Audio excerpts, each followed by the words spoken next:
Sasquatch pointed out that the pins on this brick break off very easily, and he was absolutely right.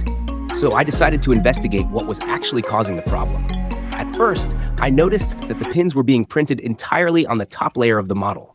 That means they were only connected by the top surface layers, which are usually weaker than the internal structure. So I came up with an idea.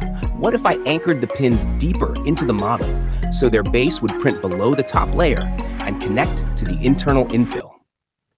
To do this, I used a modifier object in the slicer. I added a second element inside the brick and adjusted its infill percentage. This way, the slicer treated it as a separate region, allowing the printer to reinforce the internal structure exactly where the pins connect.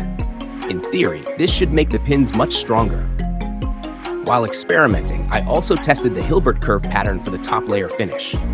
It looks interesting, but honestly, in this case, it performed very poorly. It didn't improve strength and made the surface less consistent. So, it was time for a test print.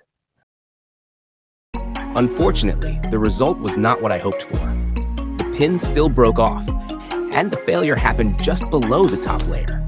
This confirmed that the issue was not only about infill, but also about layer orientation and layer adhesion.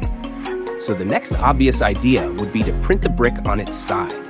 This would align the layers along the length of the pins, making them significantly stronger. But this approach comes with serious downsides. It would require a large amount of supports, waste a lot of filament, increase print time, and most importantly, weaken the brick itself along another axis. So I started thinking about printing at an angle instead. I tested different angles. At 30 degrees, there were still too many supports, and the benefits were limited. At 45 degrees, the situation improved, but the print became less stable and more prone to detaching from the build plate. Eventually, I settled on 55 degrees. This angle provided a good balance between strength, stability, and print quality. However, printing at this angle would normally require a lot of support material, and I didn't want to waste filament every time. So I designed my own custom reusable support. This support holds the brick in the correct position during printing, keeps it stable, and can be reused multiple times. So with everything ready, I started the print at 55 degrees, and the results were immediately noticeable. The pins were significantly stronger than before. To really test them, I used pliers. And honestly, this is an extreme test. Even original Lego bricks will deform under this kind of force. But the important part is that the pins no longer snap off easily. Printing at an angle also improved the surface quality of the sides.